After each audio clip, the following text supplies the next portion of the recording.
Welcome. My name is Dennis Deloach. I want to welcome you to episode number 22. This is a Friday focus, a shorter version of our podcast, the Uncle Jim Effect podcast. And this podcast is on duty. So before we get started, I want to please refer you over to Apple Podcasts and Spotify. We're on those. Excited about the growth we've had. We're about 12,000 subscribers now and way over 250,000 views. And I've got nobody to thank but you, the audience. And I hope we're bringing value and creating opportunities in your life. But again, our purpose here is to create opportunities for over 1 million people to realize their God given potential.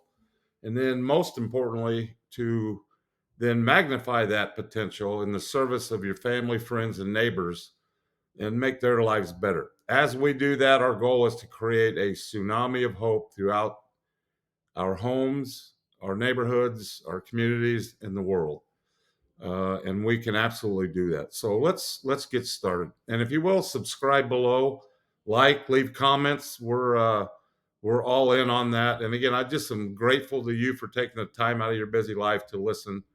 So let's get started. Duty is an interesting concept. A lot of times when we think of duty, we're thinking of the concept in the military of that there's a duty to be a patriot or to serve your country or duty. But truly, duty is a concept that applies to each and every one of us. And I want to define what duty is. Duty, it says, is a commitment or an expectation to perform some action or actions. So it's a commitment or an expectation to perform some action or actions. It also, there's another variation of that that says it's a moral or legal obligation, a responsibility to perform in a manner to accomplish a specific stated objective. So, anyway, we're going to talk about that commitment or expectation to perform. Commitment or expectation to perform. We can apply that in our lives in almost every area, whether you're a parent or a son or a daughter or a spouse or a CEO, or you have a commitment as an employee of a team or a sports team, or to yourself, to your community, to your stated goals that come out of your mouth, to those things that you've committed this year, 2024, to accomplish. So you have a duty, most importantly, to yourself. And once we take care of ourselves, then that duty kind of expands and grows outward to all of the external things that apply in our life. But first and foremost, we have a duty to take care of ourselves. And we're going to talk about a bunch of those duties. Now, I think we can make that list endless, but for sake of purposes here, I've come up with 6 areas of the duty we have to ourself. And once we can master or identify or work on these 6 areas within the duty we have to ourselves, we absolutely can extrapolate that out to those around us. And so the first one I want to talk about is the duty we have to ourselves. And it's probably the most important one, and it's health. We have a duty to create a healthy body, or none of these other things work because we don't exist. And we're talking about more than just physical health. We're talking about mental health, spiritual health. And so we'll focus on those 3. But the duty you have to yourself to be a great parent, a husband, a wife, a daughter, a leader, you absolutely owe it to yourself to take the time you need on a daily basis to develop and cultivate your physical and mental and spiritual health. How do you do that? You don't wait until the end of the day or after everything else is done to then see if there's time available. If this truly is the most important thing in your life and your health does qualify as that, and this truly is a duty, which is a commitment or expectation to perform an action, and our most important duty is to self, then the most important duty of the most important duty is to set time aside for ourselves to create physical health, mental health, spiritual health. So it is critically important to take the time to have a healthy body. And that can mean a number of things, whether you're training for an Ironman or you simply want to walk around the neighborhood, whether you're trying to get your blood work numbers better, your blood pressure down, your weight down, any and all of those things. We have a duty to ourselves, and a duty means that we have a moral or legal obligation, in this case moral, that we need to better ourselves in that area or nothing else works. So that's first and foremost is our duty to self in the area of health. Not only physical, but mental health. There are things that we can do to improve our mental health, whether it's to be able to meditate, whether it's to seek therapy, whether it's to talk to somebody, whether it's to open up about issues you've had in your past, whatever that is, you have a duty to address that and improve that area of your life. And then finally, spiritual, and the duty we have to our health, whatever that means to you, but the spiritual health is actually, in my mind, the most important. But if we look at it in a mortal realm, if we don't have a body and we're dead, then we're already into that spiritual area. So let's focus on the physical and mental health, but we need to absolutely develop our spiritual health. The second thing I want to talk about, the duty we have, is that of safety. Everybody wants to be safe. What do we mean by being safe? You think, well, I'm safe. Well, some people aren't. And by safety, we mean living in a safe environment or area.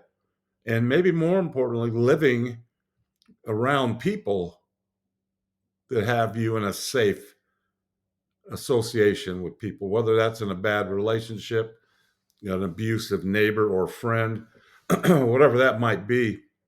We take for granted, but we have a duty to safety, because if you're not in a safe relationship or a safe environment, you can't spend any time focusing on these external factors, because your whole goal is self-preservation. So maybe it doesn't apply to a lot of you, but if you're in a situation where you're not in a safe environment for whatever reason, you have a duty to yourself to get out of that environment, irregardless of the excuses or reasons why. Whether it's I can't afford it, or I can't leave him or her, or this is where I've always lived, or whatever. Those are excuses, and seek help to get out of that type of non-safe environment. And so the third area we're talking about in duty is well-being. And well-being is kind of a general catchphrase, but again, we're talking about healthy relationships. What is it that's weighing on your mind? Are you free from harmful habits? Because if you are an excessive drinker, if you're taking drugs, if you're a smoker, if you're excessively overweight, if your eating habits are horrible, if you're addicted to anything, that is not having well-being and having a balanced life. And so you have a duty to yourself to get and take care of those areas. The fourth area we want to talk about is growth. And believe it or not, you have a duty to yourself to continue to grow every day of your life. We talk about in business, if you're not growing, you're dying. And it's the same thing in life. It was one of my favorite movies, The Shawshank Redemption, where, and that's a wonderful movie if you haven't seen it, so many lessons there. But basically, at the end, there's a comment made that get busy living or get busy dying. And so we're actually doing one or the other of those. We are, by our actions, we're getting busy living, or by our inaction or other actions, we're getting busy dying. And so it's very, very important that you realize that our growth opportunity and the duty we have to ourselves is to always be looking to grow. And that's what this podcast is about. It's not being stagnant. It's trying to realize what is my God-given potential, and then how do I act on that to magnify it. We also need to, as we have a growth mindset, is that we also need to think about that mentally. We need to be always stretching and developing our intellect, whether it's studying, learning a language, reading, becoming an expert on a certain given topic. And so The four areas we've covered so far in duty is number one is to our health. Number two is the safety. Number three is well-being. And number four is growth, having a growth mindset. The fifth one is one of my favorite, and it's abundance. We have a duty to live an abundance lifestyle. Abundance does not mean money, finances, and hoarding assets for my own benefit. That's not what abundance means. Abundance means that you have more than you need or require. And on the outside, it might sound bad, but abundance is a spiritual concept where the Lord absolutely wants to bless you with an abundant life. And in turn, you're then given the opportunity to show what type of person you are by what you do with that abundance. If you hoard it and hold it over people's heads and use it to better yourself and no one else and create opportunities for nobody, then you are in trouble. But in a true abundance mindset means there is always enough to go around. Life is not a zero-sum game. By zero-sum game, we mean, unfortunately, in our society nowadays, we think if that person has money, they took it from me, right? Instead of if that person has money, I bet he would teach me how to get it. And by him doing that, he gets better, and then I get better, and then I help somebody, and we all do that. So abundance just simply means we can all have an abundant lifestyle. It's not a zero-sum game. Abundance comes from having a mindset shift, because a lot of times we are only, well, let me back up. Our net worth is only equal to our self-esteem. And so that's an interesting concept. And I heard that a long time ago, and that took a while to sink in, but our net worth is kind of tied to what we think of ourselves. If we don't feel like we deserve to have an abundance in life, in material things that we can share with others in our family, then we probably don't deserve it. And if we don't deserve it mentally, then that leads us to think, well, I can't do it. And it's just that domino downfall. We need to change that mindset and shift the paradigm in our mind to think, I absolutely deserve it. That's not an arrogant statement. That just means, I'm going to do good things with this abundance. Absolutely. I know God wants me to have it. Why would I not want to have it? And so that's the fifth one is abundance. The sixth and final one we want to talk about that we have a duty to ourselves is love. Everybody wants to be loved. Everybody needs / wants to be in a relationship. There's all kinds of studies that show that people that are married together live longer because you're actually committed to a higher power than just yourself. And love actually makes you healthier. When you're committed to someone else, it makes a big difference. When you have children, it exponentially magnifies that. And then when you have grandchildren, you start thinking about your legacy and all of those things on how you can then do that. So what we've talked about today is duty. And duty, again, is a commitment or the expectation to perform some action or actions. Most of the time we liken that to military service, patriotic duty, and that's absolutely true. We need to apply that same type of fierceness and ability to commit our heart, mind, and soul in a duty we have to ourselves, and to ourselves first and foremost, before we have a duty to a business or a sport or a friend or anything that we're talking about. That duty becomes to ourselves, and it's going to be under health, safety, well-being, growth, abundance, and love. And there's a quote that I love that ties all of this together. We've talked a lot about what is your purpose in life and what is your vision for that purpose.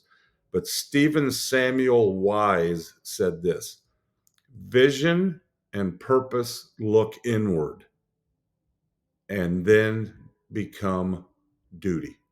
So as you think about your vision and purpose in life, and as you internalize that and you look inward to really focus on that process of what exactly am I put on this earth to do?